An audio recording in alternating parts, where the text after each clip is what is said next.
Hey everyone, so this video is going to be a bunch of random stuff that I didn't want to make 5 different videos for, so I'm just going to put them all in one. So it's going to be kind of like a wrap up of the last 2 books I've read and some recent things that I bought just because I really liked what I just bought.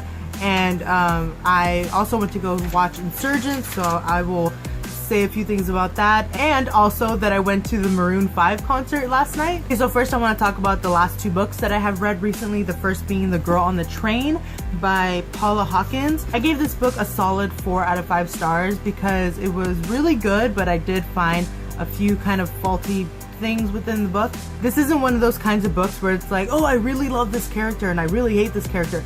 All the characters in this book were really messed up people and they were all twisted in their own way, so nobody was really good. It wasn't really black and white who was a good and bad character. Okay, so synopsis about this book. It is about a woman named Rachel, and every day she goes on a train to go into the city in London and to go to her job, and every single day she passes by this house where there is this couple that she has kind of like thought of as the perfect couple, so she like gave them their own names. She doesn't know them, but she gave them their own names. So one day she sees something off about these 2 people that she has grown really weirdly close to over time, and so the following day the wife goes missing, so she feels the need to reach out to the husband, and then so on and so forth, and events happen. Rachel was the main character, but I think she was my favorite because she was kind of the least messed up.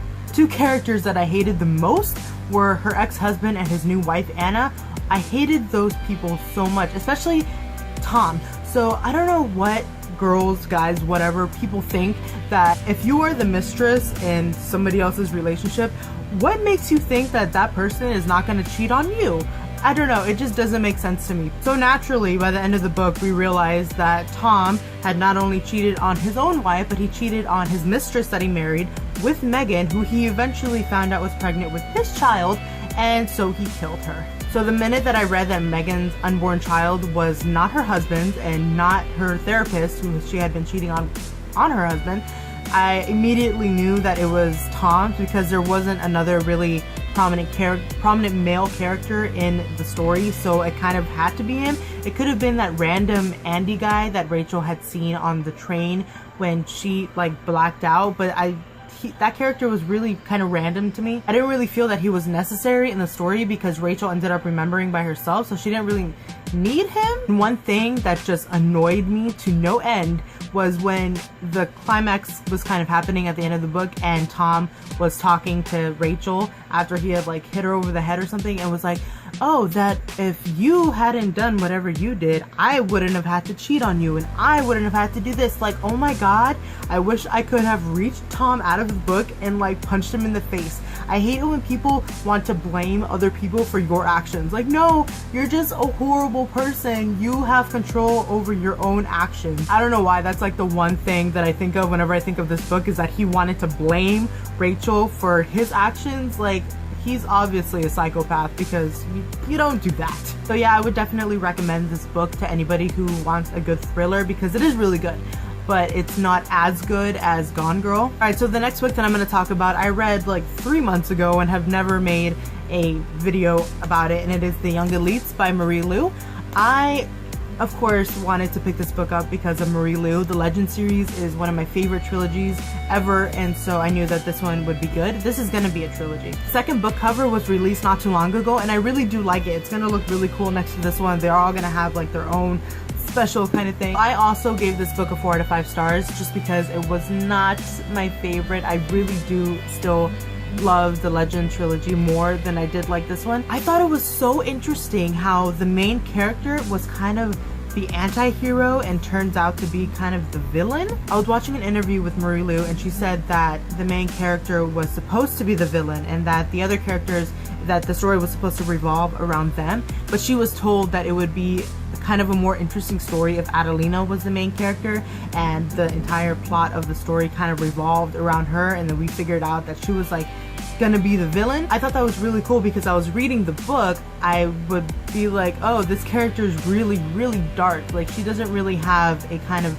light side to her. The only light within her would probably be her sister, but even then it's kind of like iffy. I think one of my favorite characters in this book was definitely Raphael. From the very beginning, I just knew that Raphael loved Enzo, and then when he said it at the end, I was like, I called it! I knew it! I knew it! Also, next to Raphael, I really did love Enzo. I thought he was a really complex character, and we don't really know much about him from this book. I feel like he has a lot more secrets that are yet to be told. I also thought that the whole concept of these kids with powers was really cool too. It was really unique powers. Like, it wasn't anything that I've ever seen before. Adelina's powers were really cool in that she can make people see things that weren't there, and that she could eventually like hurt people with them. That's really scary, especially for her, who was going to be the villain. One other thing that I really liked about this book was the epilogue and how it takes place kind of like across the pond with this other kind of princess and her people. She seems like a really powerful character, and I'm really excited to see where Marie Lu takes her storyline and puts it in with everybody else's, because I feel like this book is a very typical first book in a trilogy where it kind of just gives you the basis and foundation of what the rest of the story is. So I feel like it's only going to get better. So yeah, solid 4 to 5 stars for this one. Not as good as Legend, I will admit, but still really good. So if you guys have read the Legend trilogy, you should definitely read this one because it has the same writing style, and it's a good story too, so recommend it. Okay, the next thing is really random, but the other day I was at Ross and I kind of just bought a whole bunch of stuff, one being this curtain. I have a closet over there that I never show because there's not a curtain and it's just a mess in there, and I really wanted something to cover everything, so I found this for like $20, and it's really cute actually. It says a bunch of stuff on it like Paris and whatnot, and I thought it was kind of vintagey looking, and it has these kinds of holes in it to hold the curtain rod, and I really like that, so I need to get a curtain rod so that I can put this up. So the next thing I got there was like $12, and I really love pillows. I have a lot, and I really love owls, so when I saw this I just knew I had to get it, and it is this pretty big pillow of all these different owls on it, and it's just the cutest thing. I think these two are my favorite. They're just so adorable. Look at this one, and that one, it's like a really pretty orangey pink color, and I like it. So the next thing I want to talk about was Insurgent, the movie. It came out not too long ago, a few weeks ago, and I was able to go watch it with a whole bunch of my friends, and I gave it a solid like B+. I really liked it. I really thought that they portrayed Patricia's PTSD really well in the movie. Some people said that they didn't, but I thought they did. She would have nightmares, and she, you know, would see Will dead. She literally cried and broke down when she was under the truth serum in Candor, and she had to tell everybody that she had to pull the trigger on Will, and Christina was right there, and it was just a really sad moment in the movie. I haven't read the book in about 3 years, so I don't remember every single detail, but I do know that they changed a few things in the movie, but I thought that since it is a movie, they need to change some things in order to make it flow, because it's a movie. So I finally got Uriah in this movie. He was my favorite character, one of my favorite characters in the books. He was in the movie for like 2 or 3 minutes, but at least he was in it. Okay, and the last thing that I want to talk about is Maroon 5. I discuss a lot of books and TV and movies and stuff on this channel and don't really talk about music, but Maroon 5 and One Republic especially have always been my favorite bands ever since I was like, I don't know, in elementary school. And so I was finally able to go to a Maroon 5 concert last night, and it was so good. I have never been to a concert before, so I felt like this was a really good first concert to go to, not only because it was Maroon 5, but because just of the friends that I went with and the place that I went to go watch it, and just the whole vibe of everything in the concert. It was so amazing. Okay, so the headliners were Maroon 5, obviously, but Magic was also there, and Rosie Crane. She's one of the girls that I think Adam Levine picked for his team, or that she picked Adam off to be on his team in The Voice.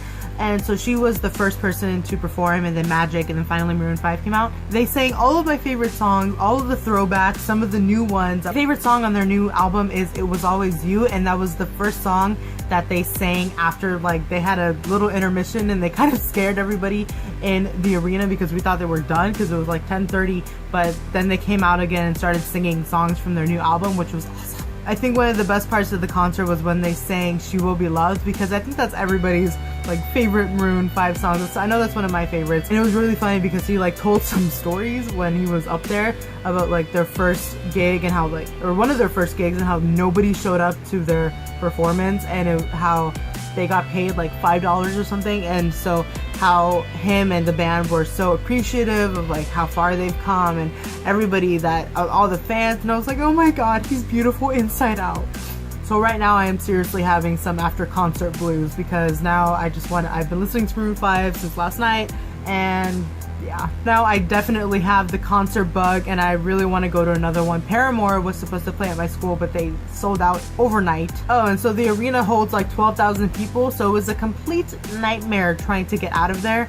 But there were these guys walking around selling t-shirts, so I took advantage and I got me one. Okay, so this video was just a whole bunch of random things put together, so I really hope you guys enjoyed this. Let me know anything about Insurgent, Maroon 5, the books that I talked about, whatever. I will see you in my next video. Bye!